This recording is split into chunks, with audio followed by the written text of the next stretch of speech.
এবং ঈদের দিন রবিবার আমাদের 4টা জামাত হবে। প্রথম জামাত 6:30টায়, দ্বিতীয় জামাত 8টা, তৃতীয় 9 এবং সর্বশেষ জামাত 10টায়। আমরা সবাইকে অনুরোধ করতেছি যত তাড়াতাড়ি সম্ভব, কারণ ঈদের জামাত ফজরের নামাজের পরে যত তাড়াতাড়ি পড়া যায় তাটাই ভালো।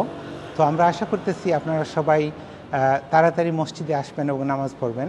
ইনশাআল্লাহ প্রত্যেকটা জামাতে প্রায় 6 থেকে 7 হাজার লোকজন নামাজ পড়তে পারবেন। আমাদের এক্সটেনশনের যে জায়গাটা বর্তমানে ওইটা ব্যবহার করা হচ্ছে না, যার কারণে আমাদের ক্যাপাসিটি 1500 নিচে 8000 থেকে। তো মহিলারা প্রায় 2000-এর উপরে মহিলা এবং পুরুষরা প্রায় 5000 একসাথে নামাজ পড়তে পারবেন ইনশাআল্লাহ। আসসালামু আলাইকুম। Eid in the Park Committee Tower হামলেটসের পক্ষ থেকে সকল মুসলমান ভাই বোনদেরকে আবারও ঈদের জামাতের দাওয়াত মাইলেন স্টেডিয়ামে। আগামী রোববার ইনশাআল্লাহ আমরা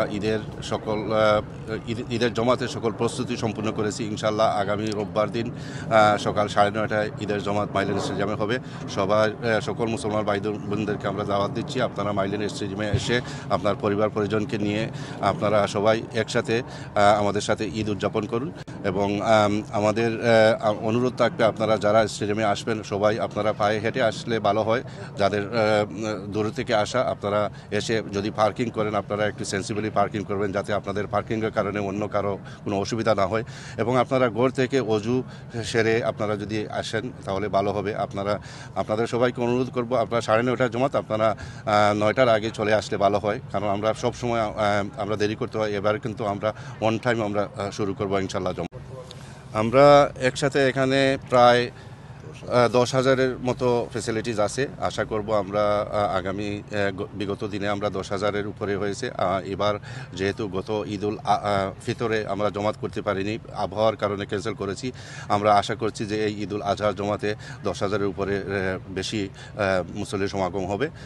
আশা করছি ইনশাআল্লাহ আমাদের সম্পূর্ণ প্রস্তুতি আছে। আমরা 10,000-এর উপরে যদি মুসল্লিরা আসেন আমরা এই সবাইকে জায়গা সংকুলন করে দিতে পারবো ইনশাআল্লাহ। অবশ্যই আমাদের সিস্টারদের জন্য জায়গা আছে, সেপারেট জায়গা। আমি অনুরোধ করব সবাইকে যে আপনারা আপনাদের পরিবার পরিজন নিয়ে বোনদেরকে নিয়ে আসবেন, বাচ্চাদেরকে নিয়ে আসবেন সবাই।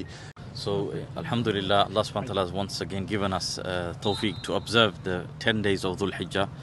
Like Allah subhanahu wa ta'ala says, wal fajri wa layalin ashr. So these 10 days are the best 10 days after the 10 nights of the month of Ramadan, and especially finishing off after Arafat, the next day is Eid al-Adha.